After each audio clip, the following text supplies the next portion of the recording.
Ajay sir, ఇక్కడ ఇక్కడ అంటే కీలకమైన పాయింట్ అంటే నాయకులు పార్టీలు మారుతున్నారు, సైద్ధాంతిక పరంగా ఇవన్నీ పక్కన పెడితే ఏంటంటే మీరు తీసుకునే నాయకులు ఖచ్చితంగా గెలుపు గుర్రాలు అనే ఉద్దేశంతోనే తీసుకుంటున్నారు పార్టీలోకి. వాళ్ళ గత చరిత్ర కానీ గతంలో వాళ్ళ మీద ఉన్న ఆరోపణలు వాటిని పెద్దగా పట్టించుకోవట్లేదు అన్నది ఒక ఆరోపణ ఎలాగో ఉంది. అయితే ఈ సందర్భంలో మీరు ఇక్కడ అంటే గతంలో చూస్తే సెకండ్ లార్జెస్ట్ పార్టీగా అవతరించే అవకాశం ఉన్న దాని నుంచి మీరు ఇవాళ థర్డ్ ప్లేస్లోకి పడిపోయిన తర్వాత దాన్ని మరొకసారి రీటైన్ చేయాలి అంటే మోదీ చరిష్మాని చూపించి ఇక్కడ మీరు సీట్లు సంపాదించే ప్రయత్నం చేస్తారు, అందులో భాగంగానే వేరే పార్టీల నుంచి నాయకులు తీసుకుంటున్నారు కూడా మరొక ఆరోపణ మీద వినిపిస్తోంది. దానికి ఏమంటారు మీరు? తప్పనిసరిగా రాజకీయాలంటేనే విన్నింగ్ హార్సెస్ కావాలని ఏ పార్టీ అని కోరుకుంటుంది. ఓడిపోతాం తెలిసి కూడా ఎవరు కూడా ధైర్యం చేయరు, ఏ పార్టీ కూడా చేయరు.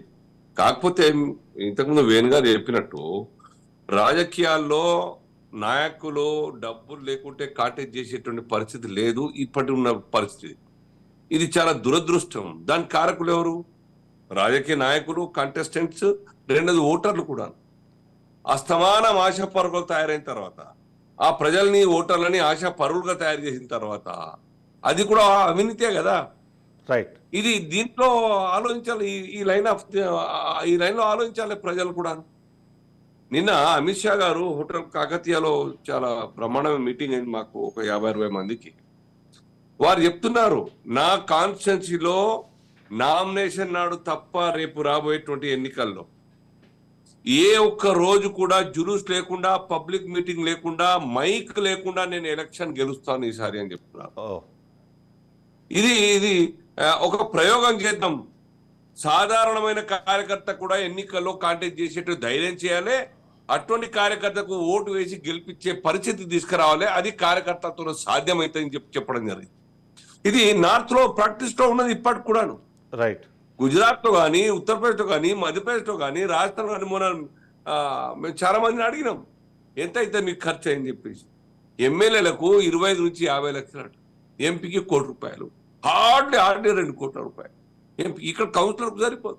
కానీ తెలుగు రాష్ట్రాల్లోనూ సౌత్ ఇండియా లేదన్న విషయం మీకు తెలుసు. లేదు, అక్కడ ఫ్యాక్టరీ అక్కడ ఉన్నది. ఇక్కడ అలాంటి పరిస్థితి లేదు కదా. డబ్బున్న వాళ్ళందరూ కూడాను టికెట్లు కొనుక్కొని, ఓటు కూడాను డబ్బులతో కొనుక్కొని రాజకీయాల్లో మొత్తంగా కూడా తర్వాత సంపాదించే ఆలోచనతో వస్తున్న దాని కల్చర్ మారిన కారణంగా కైలాష్ నేత లాంటి, లేకుంటే నరేష్ లాంటి కార్యకర్తలు పోటీలో నిలబడే పరిస్థితి లేదు. భలే మంచి క్యాండిడేట్స్ కావచ్చు కాదు, వర్తీ క్యాండిడేట్స్ కావచ్చు కాదు, కానీ ఇవాళ పరిస్థితులు అయితే డబ్బులు ఇచ్చి ఓటును కొంటున్నారు, లేదా అదే డబ్బులు ఇచ్చి నాయకుల్ని కొంటున్నారు. ఒకవేళ రెండో అవకాశం లేదనుకుంటే పార్టీలనే ఫిరాయించేందుకు అవసరమైన డబ్బులు ఇన్వెస్ట్ చేయడానికి కూడా పార్టీలు సిద్ధమైపోతున్నాయి. అదే అదంతా కూడా రాజకీయ వ్యవస్థని మారి ఆ రకంగా తయారైపోయింది చిదంబరం గారు. ఇది చాలా దురదృష్టకరమైన పరిస్థితి. దానికి కారణంగా ఏంది, ఒక ఇమాందార్ కార్యకర్త, నిజాయితీగా పనిచేయాలనుకునే వ్యక్తికి అవకాశం, సర్వీస్ చేసే అవకాశం రాకుండా పోతా ఉన్నది. రైట్. ఆయన డబ్బులు ఖర్చు పెట్టిన తర్వాత మళ్ళీ ఎట్లా సంపాదించాలి, రాబోయే ఎలక్షన్ ఎట్లా కూడగట్టాలి, ఖర్చు చేయడానికి, దాని తర్వాత నా పిల్లల కోసమైంది, నా తరాలకి ఏందనే ఒక ఆలోచనతోని అక్రమాలకు, అవినీతికి పాల్పడతా ఉన్నారు. ఇది చాలా ప్రమాదం. రాజకీయాల్లో కింది స్థాయి వార్డు మెంబర్ నుంచి పడితే పార్లమెంట్ మెంబర్ దాకా కూడాను ఈ ఆలోచన ధోరణి తయారైపోయింది. కాబట్టి ఇది మారాల్సిన అవసరం ఉంది. ఇవాళ ఇంతకుముందు వేణు గారు చెప్పినారే, రాజకీయ నాయకులు పవర్ పోగానే పార్టీ మారుతున్నంటే అక్కడ పోగానే వాళ్ళకి పవర్ వస్తుందని కాదు. పవర్ లో ఉన్నటువంటి పార్టీలో ఉంటే కనీసం వాళ్ళ ఆస్తులు, అక్రమ ఆస్తులు లేకుండా దందాలు కాపాడుకోవచ్చు. ఇవాళ కరీంనగర్ కార్పొరేటర్స్ కావచ్చు, షేర్లింగంపల్లి కార్పొరేటర్స్ కావచ్చు, ఇంకా అనేక చోట్ల కార్పొరేటర్స్ మీద కబ్జా కేసులు ఎందుకు అవుతా ఉన్నాయి?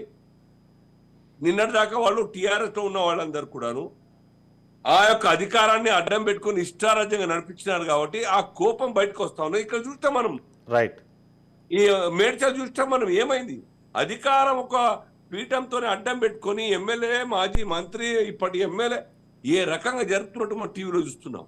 ఇది మచ్చు తునుక మాత్రమే.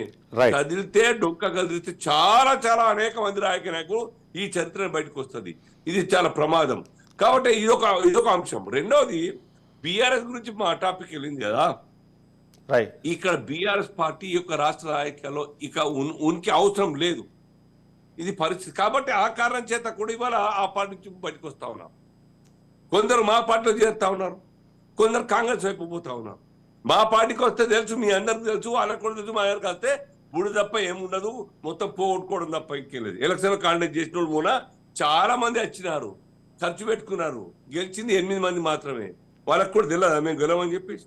చాలా Right. మంది తెలుసు, అనేక కొత్త కాన్స్టిట్యూన్సీలో బలం లేని కాన్స్టిట్యూన్సీలో నిలబడ్డారు. పార్టీలో వచ్చినారు, విశ్వాసం వచ్చింది, దేశం అంతా మోదీ పనిచేస్తుడు. సరే చూద్దాం, ఇప్పటిదాకా మేము ఏదో చేస్తే ఇంకా మంచి రేపొద్దున ఎలా పార్టీ కేంద్రంలో వస్తుంది కానీ ఉంటే పదవులు ఏమో మాకు వస్తాయని ఒక ఆశ. జీవితాలు ఆలోచనలు వస్తుండొచ్చు.